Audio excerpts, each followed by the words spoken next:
नमस्कार, मैं हूं रंजीत झा।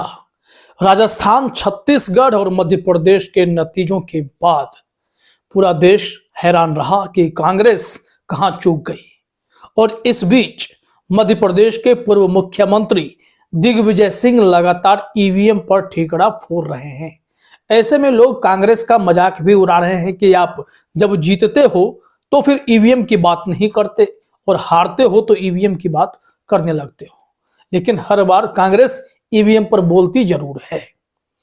लेकिन यहां गौर करने वाली बात यह है, क्या ईवीएम वाकई में इतना फुल प्रूफ है कि चुनाव आयोग इस पर किसी की सुनता नहीं है, या फिर बीजेपी मजे लेकर इग्नोर कर देती है? यहां हम आपको एक ऐसे खुलासे के बारे में बताने जा रहे हैं जिससे आप हैरान रह जाएंगे। मोदी राज में जनमत लूट का इससे बड़ा और कुछ आपको जानने सुनने को नहीं मिलेगा। अगर इस खबर को आप जानेंगे तो यकीन मानिए कि इस वक्त बीजेपी अगर जीत रही है तो उसमें ईवीएम की भूमिका कितनी होगी ये आप खुद तय भी कर लीजिएगा। तो चलिए हम इस खबर को बिना देर किए आपके सामने रखते हैं। इंडिया टुडे की रिपोर्ट है, हेडलाइन देखिए, गुजरात चुनाव के लिए ईवीएम की आपूर्ति चुनाव आयोग द्वारा नहीं की गई। यह खबर कब की है? 13 साल पुरानी, 25 अक्टूबर 2010 की यह रिपोर्ट है। और उस वक्त सीधे तौर पर गुजरात के तत्कालीन मुख्यमंत्री नरेंद्र मोदी पर गंभीर आरोप लगे थे। यहां हम बस एक पैराग्राफ बताएंगे, उसके बाद सीधे आ जाएंगे वरिष्ठ पत्रकार सौमित्र रॉय के फेसबुक पोस्ट पर। उसमें उन्होंने तमाम बातों को बहुत बारीकी से स्पष्ट किया है कि जनमत की लूट कैसे की जाती है। तो जरा देखिए, यहां पर इंडिया टुडे की रिपोर्ट में कपिल दबे ने उस वक्त लिखा था, गुजरात के मुख्यमंत्री नरेंद्र मोदी एक बार फिर विवादों में हैं। इस बार हाल ही में हुए निकाय चुनाव जीतने के लिए इलेक्ट्रॉनिक वोटिंग मशीनों के साथ कथित छेड़छाड़ को लेकर चुनाव आयोग ईसी ने रविवार को कहा कि गुरुवार को स्थानीय चुनाव के लिए इस्तेमाल की गई मशीनों की आपूर्ति उसके द्वारा नहीं की गई थी। अब यहां से हम सीधे आ जाएंगे सौमित्र रॉय के फेसबुक पोस्ट पर। उन्होंने बहुत अच्छे से सारी बारीकियों को समझा दिया है कि 2010 में मोदी राज में क्या सब हुआ था। सौमित्र रॉय ने लिखा है, एमपी, राजस्थान और छत्तीसगढ़ में कांग्रेस की हार के बाद कहानियां दर कहानियां 3 दिन से यही सुनता और मुस्कुराता आ रहा हूं। ईवीएम में हेर फेर, लॉजिक, फ्लो चार्ट, एल्गो वगैरह। सोचा कि एक किस्सा मैं भी सुना दूं। किस्सा क्या? इस देश के जनमत को लूटने का 13 साल पुराना इतिहास है। इसमें लिखा गया है, तब तो एआई भी नहीं था। खैर, अब आइए सीधे उस घटना पर। अक्टूबर 2010 की बात है। गुजरात में नगर निकाय चुनाव हो रहे थे। सीएम थे नरेंद्र दामोदर दास मोदी। मोदी के शहर वडोदरा की पादरा नगर पालिका। सबसे पहले एक बूथ पर 44 लोगों ने वोट डाले। वोट दर्ज हुए 111, यानी 2.5 गुना से ज्यादा। फिर कांग्रेस की आपत्ति के बाद मशीन नंबर 12311/0905 को चेक किया गया। वोटर जैसे ही बटन दबाता बत्ती दूसरे उम्मीदवार की जलने लगती, यानी कांग्रेस को वोट देने पर वह बीजेपी के नाम दर्ज होता। कांग्रेस के तत्कालीन राज्य महासचिव गिरीश परमार ने खुलेआम चुनाव आयोग पर ईवीएम में हेरफेर का आरोप लगाया। जवाब में तब के मुख्य चुनाव आयुक्त केजे राव बोले, चुनाव आयोग निकाय चुनाव नहीं करवाता, ये राज्य का काम है। चुनाव आयोग ने ईवीएम भी नहीं भेजी थी, जरूर गुजरात ने प्राइवेट ईवीएम लगाई होगी। बहरहाल शहरी निकाय की 78 सीटों में से कांग्रेस सिर्फ 6 जीत पाई। यहां गौर कीजिए, ईवीएम में उस वक्त भी खेल किया था। बाद में थोड़े बहुत सुधार ईवीएम में किए गए थे, लेकिन ईवीएम फुल प्रूफ हो ही नहीं सकता। हर बार तकनीक है तो कोई ना कोई इसका गुरु, मास्टरमाइंड जरूर होगा जो इसे हैक कर सकता है, छेड़छाड़ कर सकता है। खैर, इस रिपोर्ट को पहले पूरी तरीके से हम लोग समझ लें। यहां कहा जा रहा है कि आप जान लें कि कांग्रेस तब ईवीएम की सबसे बड़ी पैरोकार थी, लेकिन एक व्यक्ति के मुंह में खून लग चुका था।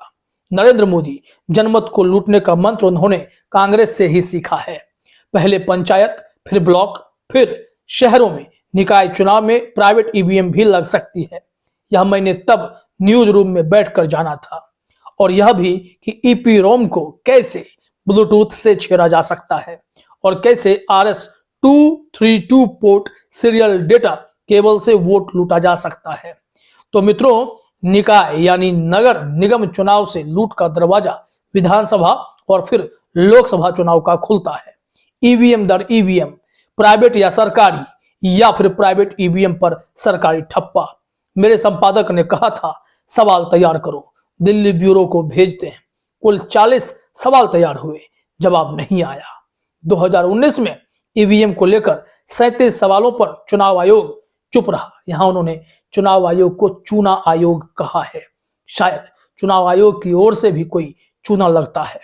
बहरहाल गुजरात के मुख्य चुनाव आयुक्त केसी कपूर बोले, हमें 71,000 ईवीएम की जरूरत थी, हमारे पास 41,000 थे, चुनाव आयोग से 30,000 मांगे थे। तो उन्होंने शायद दिए नहीं होंगे, और इसी कारण से यह संख्या बढ़कर जो है प्राइवेट ईवीएम के जरिए पूरी कर ली गई, और फिर खेल हो गया। यहां पर लिखा हुआ है कहानी खत्म।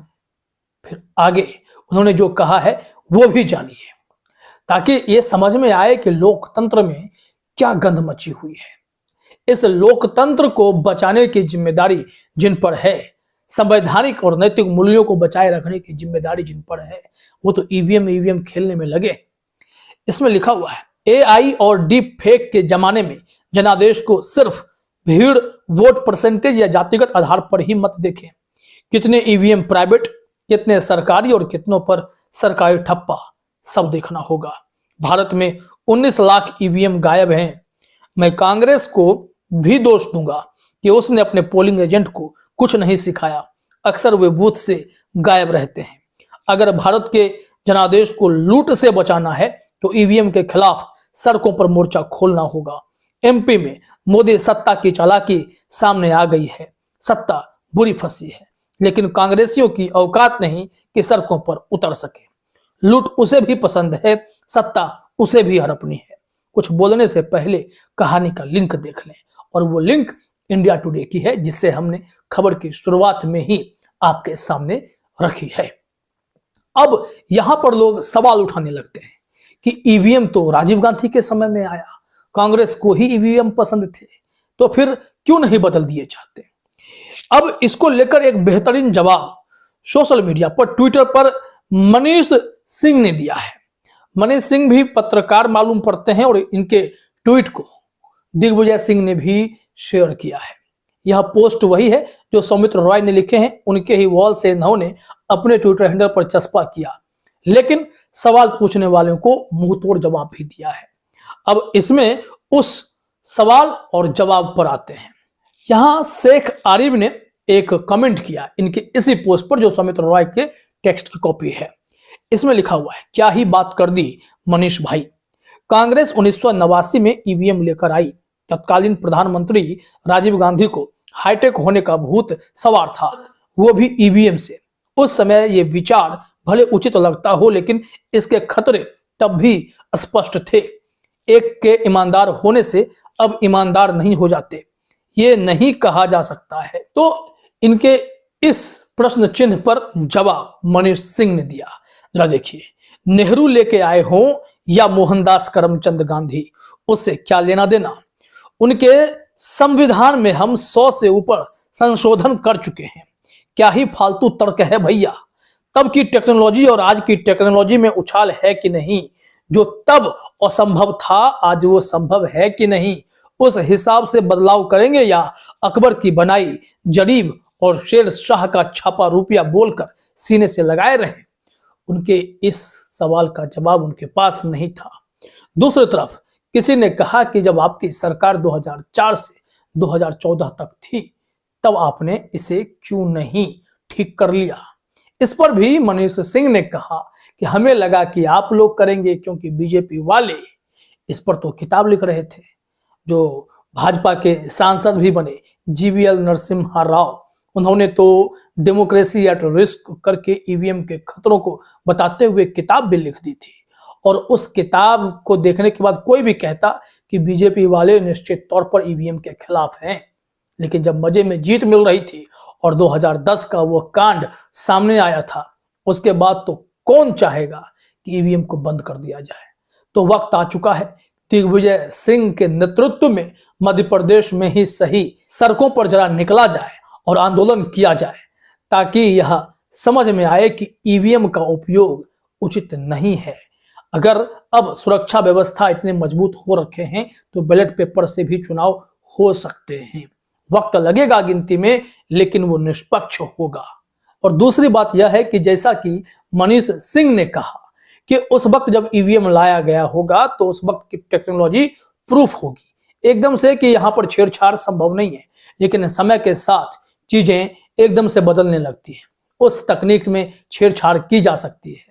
तो ऐसे परिस्थिति में अगर वक्त है कि इसे बदलकर बाकी देशों की तरह ही निष्पक्षता की ओर बढ़ा जाए और ईवीएम को बैन करके देखा जाए, तो एक चुनाव होने दीजिए ऐसा, और यहाँ पर दूध का दूध और पानी का पानी हो जाएगा। किसी एक राज्य में या फिर लोकसभा का ही चुनाव बैलेट पेपर से कराकर देख लीजिए, सच्चाई सामने आ जाएगी।